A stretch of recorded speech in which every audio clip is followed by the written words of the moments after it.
ఎట్లా ధ్వంసం చేస్తారు? అక్కడున్నటువంటి పక్షులు, అక్కడున్నటువంటి జంతువులు, అక్కడున్నటువంటి జీవరాశుల్ని మీరు ఎలా ఇబ్బంది పాలు చేస్తారంటూ నిన్న సుప్రీంకోర్టు ప్రభుత్వం మీద సీరియస్ అయింది. సో యథావిధిగా అక్కడ కొన్ని చెట్లను నాటాల్సినటువంటి పరిస్థితి అని చెప్పింది.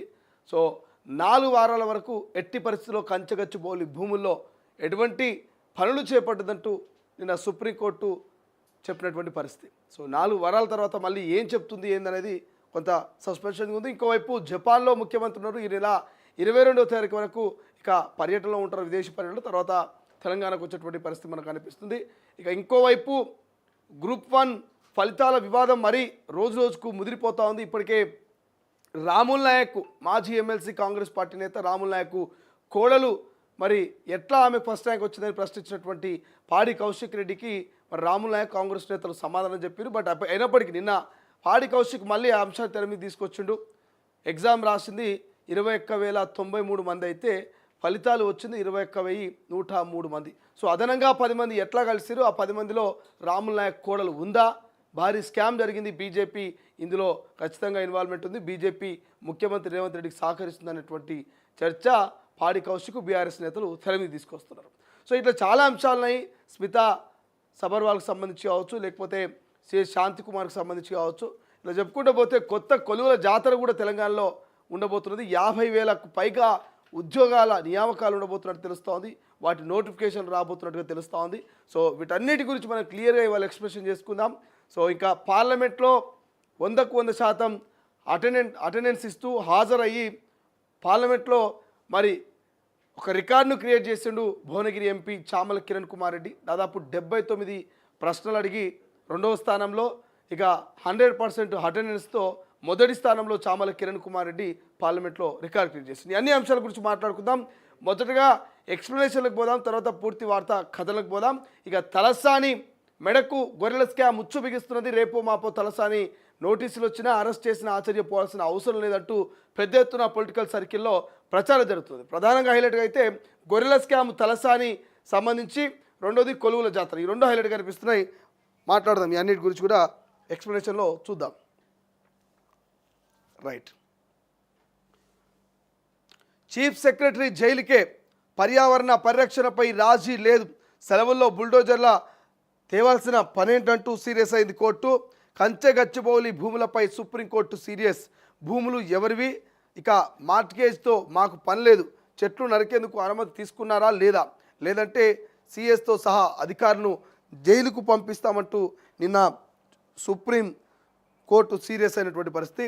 ఇక 100 ఎకరాల పునరుద్ధరణ ప్రణాళికతో రండి, సర్కార్కు జస్టిస్ బిహార్ గవాయి వార్నింగ్. వాల్టా చట్టం కింద అనుమతులు తీసుకున్నామన్న ప్రభుత్వం, తదుపరి విచారణ మే 15కు వాయిదా. సో నిజంగానే తప్పు తేలితే, అక్కడ చెట్లు నరికిన దానికి సరైన వివరణ ఇవ్వకపోతే, అక్కడ మరి పర్యావరణానికి ఇబ్బంది కలిగించింది వాస్తవం అని తేలితే, మరి సిఎస్తో సహా ఇతర అధికారులు జైలుకు పోతారని సుప్రీంకోర్టు సీరియస్ అయింది. ఏ పర్మిషన్ తీసుకొని మీరు చెట్లు నరికిరు అని చెప్పేసి సీరియస్ అవుతూనే, ఇక అది ప్రభుత్వ భూమా ప్రైవేట్ భూమా మాకు సంబంధం లేదు, దాని గురించి మేము మాట్లాడము, వాళ్ళు మార్ట్గేజ్ చేసిరా లేకపోతే వేరే కాంట్రాక్టుకు 10,000 కోట్లకు మరి వాళ్ళు ఏమైనా కాంట్రాక్ట్ పెట్టుకురా అనేది మాకు సంబంధం లేదు, బట్ పర్యావరణం గురించి మేము మాట్లాడుతున్నామంటే సుప్రీంకోర్టు క్లియర్గా చెప్పింది. ఐపీఎల్లో మ్యాచ్ ఫిక్సింగ్లట, హైదరాబాద్కు చెందిన బడా వ్యాపారవేత్త ప్లాన్. ఇక జట్ల ఓనర్లు, ప్లేయర్లు, కోచ్లను ట్రాప్ చేసి యత్నాలు. అన్ని జట్లు అప్రమత్తంగా ఉండాల్సిందే, ఎవరైనా సంప్రదిస్తే వెంటనే సమాచారం ఇవ్వండి. ఐపీఎల్ ఫ్రాంచైజీలకు బీసీసీఐ కీలక సందేశం. బుకీలకు దూరంగా ఉండాలంటూ సూచన. సో ఐపీఎల్ అంటేనే ఇక మ్యాచ్ ఫిక్సింగ్లు, బెట్టింగ్లు. స్మితా ఏంటి పని? కొంప ముంచిన గిబ్లీ ఫోటో రీట్వీట్. ఐఏఎస్కు నోటీసులు జారీ చేసిన పోలీసులు, ప్రభుత్వానికి వ్యతిరేకంగా పోస్ట్ చేయలేదు, తాను చేసిన పోస్టు ప్రతీకాత్మక చిత్రం మాత్రమే, పోలీసుల విచారణకు సహకరిస్తారంటున్న స్మితా సబర్వాల్. స్మితా సబర్వాల్ మీకు అందరికీ తెలుసు, గత ప్రభుత్వంలో 9 ఏళ్ల పాటు కీలకంగా పనిచేసింది, 9-10 ఏళ్ల పాటు. సో మరి అటువంటి స్మితా సబర్వాల్ హెచ్యూ మీద ఒక గిబ్లీ ఫోటోని షేర్ చేసింది. కొన్ని జేసీబీలు ఉన్నట్టు అక్కడ కొన్ని జింకలు, కొన్ని నెమలు పరిగెడుతున్నట్టుగా ఆ గిబ్లీ ఫోటోని ఎందుకు షేర్ చేస్తారని మరి స్మితా సబర్వాల్కు నోటీసులు ఇస్తే సహకరిస్తానది. ఇవి ఇయ్యాలనే కాదు, గతంలో కూడా కొంతమంది వికలాంగుల మీద కామెంట్ చేస్తుంది, మీరు ఐఏఎస్లో ఐపీఎస్లో అవుతారా అని వాళ్ళ మీద కామెంట్ చేస్తే అదో పెద్ద రచ్చ అయింది స్మితా సబర్వాల్ది. ఇట్లా ఈ మధ్యకాలంలో వివాదాలకు కేర్ ఆఫ్ అడ్రస్గా స్మితా సబర్వాల్ కనిపిస్తోంది. సో మాట్లాడదాం ఎక్స్ప్లెనేషన్లో. మరోవైపు బిగ్ అప్డేట్ అని చెప్పుకోవచ్చు, బిగ్ బ్రేకింగ్ న్యూస్ అని చెప్పొచ్చు. ఇది తలసాని మెడకు ఉచ్చు, గొర్రెల స్కామ్లో ఈడీ దూకుడు, విచారణ వేగవంతం చేసిన అధికారులు, ఇప్పటికీ పూర్తి వివరాల సేకరణ. ఇక పశుసంవర్ధక శాఖ అసిస్టెంట్ డైరెక్టర్పై ప్రశ్నల వర్షం, గొర్రెల పంపిణీ, యూనిట్ల సేకరణ, నిధుల చెల్లింపులపై ఆరా, 700 కోట్ల దోపిడీ జరిగినట్లుగా ఆరోపణలు, పెద్ద ఎత్తున నగదు చేతులు మారినట్లు ఈడీ అనుమానం, త్వరలో మాజీ మంత్రి తలసాన్ని విచారించే ఛాన్స్, పరారులో 2 ప్రధాన కాంట్రాక్టర్లట. సో గతంలో ఎన్నోసార్లు మనం మాట్లాడుకున్నాం గొర్రెల స్కాము. గొల్ల కుర్మల్ని రాష్ట్రంలోనే ధనవంతులుగా చేసేందుకు గతంలో ఉన్నటువంటి బీఆర్ఎస్ ప్రభుత్వం, మాజీ ముఖ్యమంత్రి అప్పటి ముఖ్యమంత్రి కేసీఆర్ గొర్రెల స్కీమ్ ఒకటి తీసుకొచ్చాడు. గొల్ల కుర్మలకు 21 గొర్రెలతోటి ఇక వాళ్ళు మొత్తం అభివృద్ధి అయిపోతారు, వాళ్ళు ఆర్థికంగా బలపడతారు, మటన్ రేట్లు తగ్గుతాయని చెప్పి గొర్రెల స్కీమ్ ఒకటి తీసుకొస్తే ఆ స్కీమ్ కాస్త స్కామ్గా చేసిరు గతంలో ఉన్నటువంటి కొంతమంది మంత్రులు, కొంతమంది అధికారులు. సో ఎట్లా స్కీమ్ని స్కామ్ చేసిరా అంటే, ఇతర రాష్ట్రాల నుంచి ఒక్క బైకు మీద 20 గొర్రెలను తీసుకొచ్చారు, ఒక ఆటోలో దాదాపు 100 నుంచి 200 గొర్రెలను తీసుకొచ్చారు. అన్నీ ఫేక్ డాక్యుమెంట్స్, ఫేక్ సర్టిఫికేట్లు పెట్టి ఇక చేసింది చేయనట్టుగా ఇట్లా తప్పుల తడకతో కోట్ల రూపాయలు ఒక బండి మీద ఓ మహారాష్ట్ర నుంచో కర్ణాటక నుంచో 20 గొర్రెలను తీసుకురాగలుగుతాడా ఎవడన్నా? ఒక ఆటోలో 100 నుంచి 200 గొర్రెలను తీసుకురాగలుగుతారా? ఇట్లా తప్పుడు నెంబర్ ప్లేట్లు పెట్టి తప్పుడు సమాచారంతో కోట్ల రూపాయలు కొల్లగొట్టినటువంటి ఈ స్కామర్స్ ఎవరైతే ఉన్నారో, స్కామ్లో ఇన్వాల్వ్మెంట్ అయినటువంటి ఎవరైతే వాళ్ళు ఉన్నారో వాళ్ళందరినీ కూడా విచారణ చేస్తూ ఉన్నారు. ఇప్పటికే కొంతమంది అరెస్ట్ అయ్యారు. ఇక ఈ అప్పటి మంత్రి తలసాని శ్రీనివాస్ మెడకు ఈ ఉచ్చు బిగించుకునేటువంటి అవకాశము కనబడతా ఉందట. రాజ్ తరుణ్ లావణ్య మళ్ళీ మొదలైన రచ్చ. ఇక రాజ్ తరుణ్ పేరెంట్స్పై లావణ్య దాడి, ఇంటి విషయంలో ఇక ఇరువురి మధ్య వాగ్వాదం అంట. ఇల్లు తమదేనని రాజ్ తల్లిదండ్రులు, మెడ పట్టుకొని బయటకు గెంటేసిన లావణ్య, ఇంటి ఎదుట రాజ్ తల్లిదండ్రుల ఆందోళన, తనపై దాడి చేశారంటూ పోలీసులకు లావణ్య ఫిర్యాదు. ఈ లావణ్య రాజ్ తరుణ్ డైలీ సీరియల్ తీస్తానన్న ఓ ఎపిసోడ్ల తర్వాత అయిపోతుంది, 100, 150, 200, 300 ఎపిసోడ్ తర్వాత ఆ డైలీ సీరియల్ అయిపోతుంది.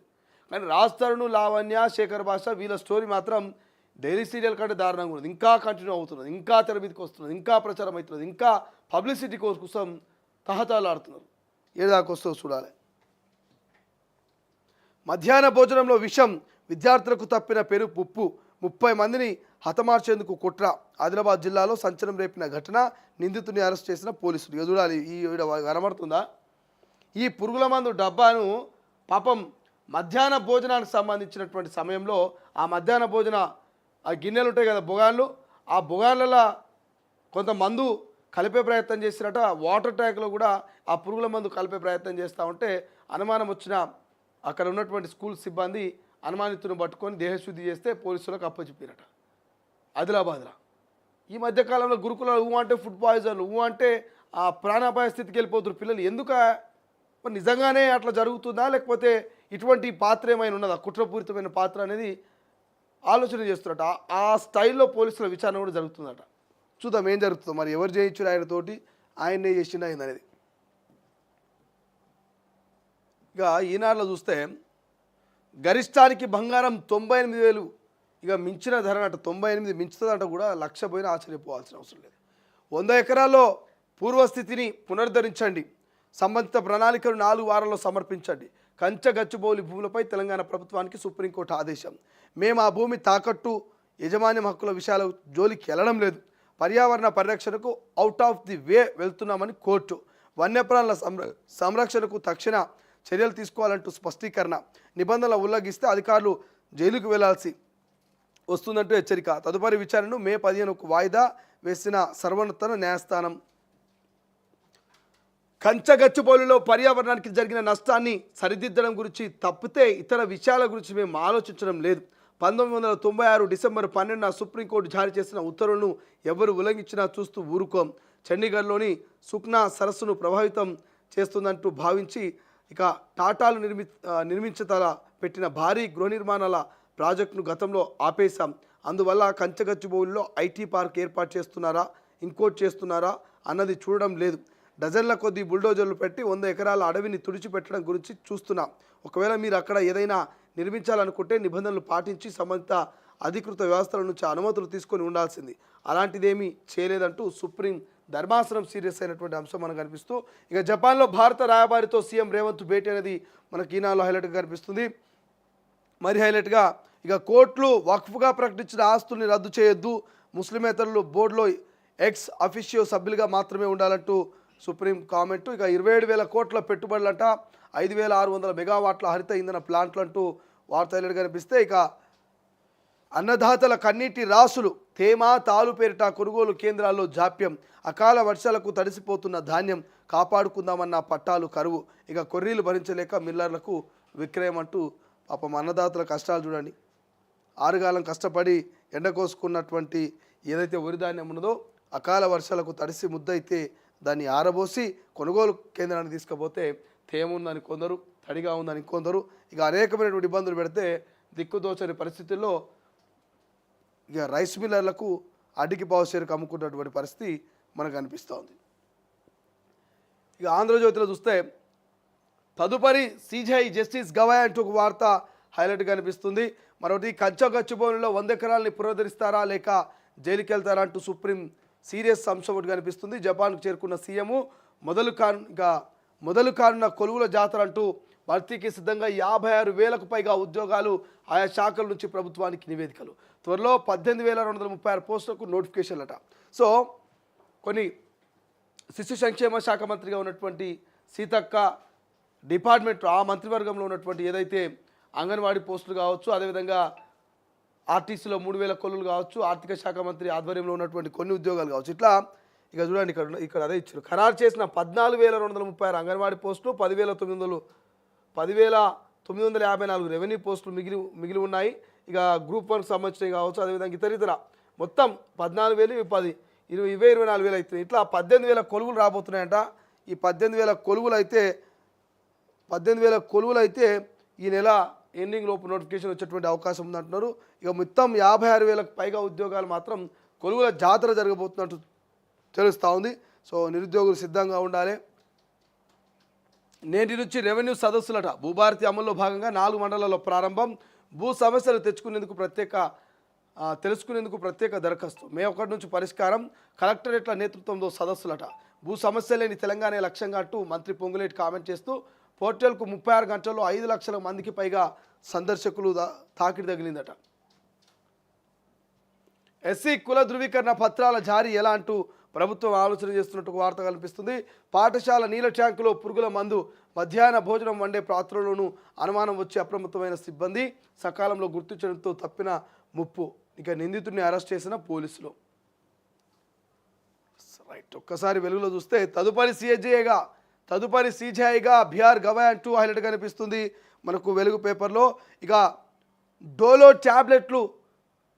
ట్యాబ్లెట్లా లేక చాక్లెట్లా అంటూ ఒక వార్త కనిపిస్తుంది. 5 ఏళ్లలో 350 కోట్ల ట్యాబ్లెట్ల అమ్మకాలట.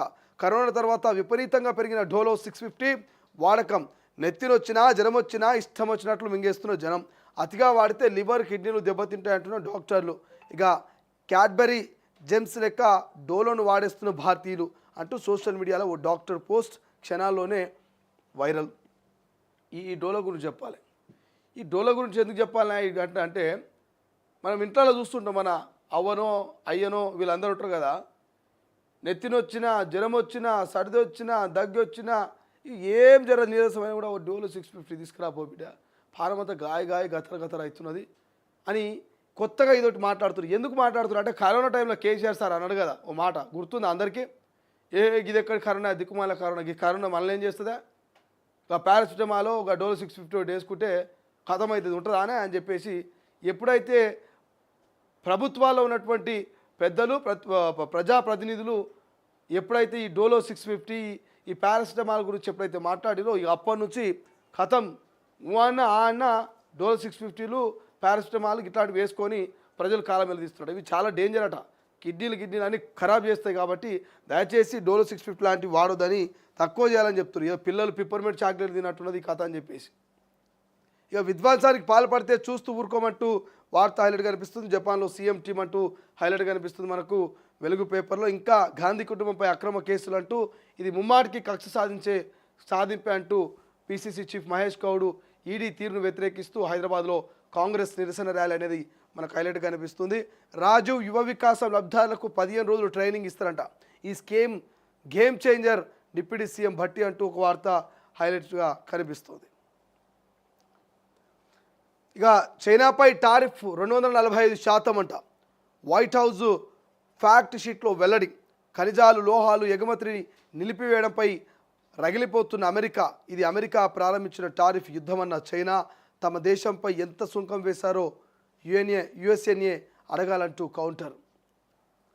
ఇక చెల్లెలకు ఇల్లు రాసిచ్చాడని తండ్రికి తలకొరివి పెట్టని కొడుకు ఇంటిని తిరిగి ఇస్తామని బతిమిలాడిన అంత్యక్రియలకు రాలేదు. తండ్రి చితికి నిప్పు పెట్టిన చిన్న బిడ్డ మహబూబ్ నగర్లో ఘటన. కొడుకుకు 15 ఎకరాలతో పాటు 60 లక్షల క్యాష్ ఇచ్చిన తండ్రి అయినా ఇల్లు ఇవ్వలేదంటూ తండ్రిపై కోపం పెంచుకున్న కొడుకు. చూసిరా ఇది ఇట్లాంటి సమాజంలో మనం బతుకుతున్నాం. ఇది ఒక బతికేనా అనిపిస్తున్నాం. 15 ఎకరాల భూమి ఇచ్చిండట, క్యాష్ ఇచ్చిండట, ఇంకా ఇల్లు ఇవ్వకపోయని చెప్పి కన్నా తండ్రికి కొరివి పెట్టలేదట సస్తే. ఇసోటి కొడుకుల్ని కంటే ఏం లాభం, కనకపోతే ఏం లాభం. తండ్రి చివరిగా తండ్రికి కొరివి కంటే తండ్రి కట్టినటువంటి ఇల్లే ఇంపార్టెంట్. ఇది 15 ఎకరాల ఎకరా అమ్మితే అంతకంటే అద్భుతమైన ఇల్లు కట్టవచ్చు. సో ఎటువంటి సమాజం ఉన్నదో చూడండి. ఒకసారి స్వేచ్ఛ హెడ్లైన్ చూస్తే ఇక హిందూ ట్రస్టులలో ముస్లింలకు చోటు ఇస్తారంటూ వక్ఫ్కి సంబంధించి సుప్రీం సీరియస్ హైలైట్గా అనిపిస్తుంది. మంత్రులు సహకరిస్తలేరట. మొరబెట్టుకుంటున్న ఎమ్మెల్యేలు ప్రతిరోజు పీసీసీకి ఫిర్యాదులు. ముఖ్యమంత్రికి వివరించాలని కొందరి ప్లాన్. నియోజకవర్గాలకు మొండి చెయ్యి, నిధులు రిలీజ్ చేయడంలోనూ జాప్యం. చెప్పిన పనులు పక్కన పెడుతున్నారంటూ అసంతృప్తి అంట. ఇక చెట్లు నరికివేతకు అనుమతులు ఉన్నాయంటూ సుప్రీం సీరియస్ హైలైట్ కనిపిస్తుంది. ఇక జపాన్లో రేవంత్ బిజీ హైలైట్ కనిపిస్తుంది స్వేచ్ఛలో. ఇక నైనీలో సింగరేనంటూ భట్టి విక్రమార్క వారితోటి హైలైట్ కనిపిస్తుంది. కొలువుల జాతర. సో కొలువుల జాతర కూడా స్వేచ్ఛలో హైలైట్ కనిపిస్తుంది. ఇక బ్లాక్ షీప్స్ ఎవరు? గొర్రెల కుంభకోణంలో ఈడీ దూకుడు. విచారణకు పశుసంవర్ధక శాఖ అసిస్టెంట్ డైరెక్టర్. రాష్ట్ర వ్యాప్తంగా పంపిణీ చేసిన యూనిట్లపై ఆరా. కీలక నిందితుల్ని వెనక్కి రప్పించే యత్నం. అర్హులకు అన్యాయం, అనర్హులకు ఉద్యోగం, బాధితులకు న్యాయం ఎప్పుడు? నెలలు గడుస్తున్న సమస్యపోని సమస్య అదిగో ఇదిగో అంటూ 6 నెలలుగా కాలయాపన. ఉద్యోగాల పేరుతో భారీగా బొక్కేసిన అధికారులు తమకిష్టమైన వారికే పోస్టింగ్లు. సర్టిఫికెట్ల వెరిఫికేషన్ చేయాలని ఇప్పటికే హైకోర్టు ఆదేశం. తాజాగా లోకాయుక్తులను ఫిర్యాదట. డిఎస్సి స్పోర్ట్స్ కోటా నియామకాల వివాదం ఇంకా ఎప్పుడు కంప్లీట్ అవుతుందంటూ స్వేచ్ఛలో హైలైట్ కనిపిస్తుంది. ఇక దిశ విషయానికి వస్తే బంగారం ఆల్ టైమ్ రికార్డ్. 10 గ్రాముల బంగారం ధర 98,251 రూపాయికి చేరుకుందట. ఒకే రోజు 1,850 రూపాయల హైక్. త్వరలోనే లక్షలు దాటే ఛాన్స్ అంట.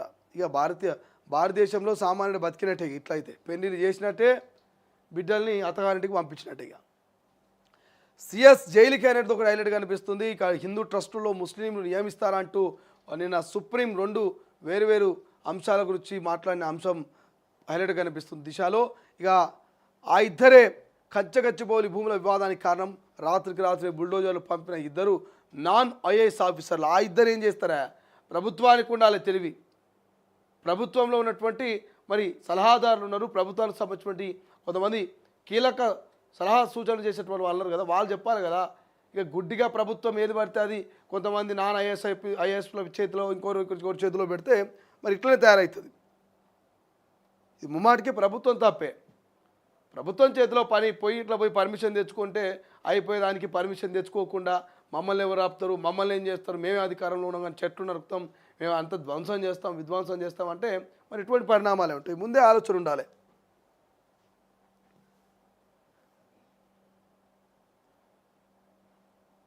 ఇక సుప్రీం వ్యాఖ్యలు ప్రభుత్వానికి చెప్పబెట్టంటూ మా హరీష్ రావు స్పందించిన వార్త హైలైట్ కనిపిస్తుంది. ఇక కాంట్రవర్సీకి కేర్ ఆఫ్ స్మితా సబర్వాల్ అంటూ ఆ గిబ్లీ ఫోటో షేర్ చేసినందుకు నోటీసులు వచ్చింది కదా, ఆ అంశంలో హైలైట్ కనిపిస్తుంది. రైట్గా అడవిని పునరుద్ధరిస్తారా అంటూ నమస్తే తెలంగాణ రాసిరు. జైలుకి వెళ్తారా అంటూ హైకోర్టు సుప్రీంకోర్టు తీర్పుకు సంబంధించి హైలైట్ కనిపిస్తుంది. ఇక ఆ 10 మంది సంగతి ఏంది? 21,093 మంది పరీక్షలు రాస్తే 21,103 మందికి రిజల్ట్ ఎట్లిస్తారు? అదనపు 10 మందిలో కాంగ్రెస్ నేత రాముల్ నాయక్ కోడలు ఉన్నారా? గ్రూప్ 1లో భారీ కుంభకోణం అంటూ కోట్ల రూపాయల చేతులు మారాయంటూ సమగ్ర జ్యుడిషియల్ ఎంక్వైరీతో పాటు సిబిఐ విచారణకు ఆదేశించాలంటూ పాడి కౌశిక్ డిమాండ్ హైలైట్గా కనిపిస్తుంది. హామీలపై నిలదీస్తే లాఠీ చార్జ్, మంత్రి పర్యటనలో పోలీసుల జూలమట. ఇక తడిసిన ధాన్యం ఏంది పరిహారం? వడగండ్ల బాధితులను ప్రభుత్వం తక్షణమే ఆదుకోవాలి. నష్టపోయిన ప్రతి ఎకరాకు 50,000 చొప్పున చెల్లించాలంటూ సూర్యాపేట దంతెపల్లి రహదారిపై రైతుల రాస్తారోకో హైలైట్గా కనిపిస్తుంది. ఇక మళ్ళీ తెరపైకి ఎస్టీ వర్గీకరణ ఉద్యమం అంటూ మనకు ఒక వార్త రాసిరు, చూద్దాం అది కూడా. సో ఇది ఓవరాల్గా ఇప్పటివరకు చూసినటువంటి అన్ని దినపత్రికల్లో ఉన్నటువంటి హెడ్లైన్ చూస్తున్నాం. నమస్తే తెలంగాణ వరకు కూడా అన్ని దినపత్రికల్లో మనకు హైలైట్గా కనిపిస్తున్నటువంటి అంశం నిన్న సుప్రీంకోర్టు సీరియస్ అయినటువంటి అంశం కావచ్చు, ఇక గొర్రెల స్కామ్ కావచ్చు, ఇవన్నీ హైలైట్గా కనిపిస్తున్నాయి. ఒక్కసారి చూద్దాం, ఎక్స్ప్లెనేషన్లకు పోయి ఎక్స్ప్లెయిన్ చేసుకుందాం. అసలు ఏం జరుగుతుంది, ఏం చేయబోతుంది ప్రభుత్వం, ఇంకా కొలువుల జాతర అంటున్నది, మరి గొర్రెల స్కామ్ అంటున్నది, ఇవన్నిటి గురించి కూడా మనం పూర్తి స్థాయిలో ఒక్కసారి డిస్కషన్ చేసుకుందాం. రైట్, తొలివేలులో చూస్తే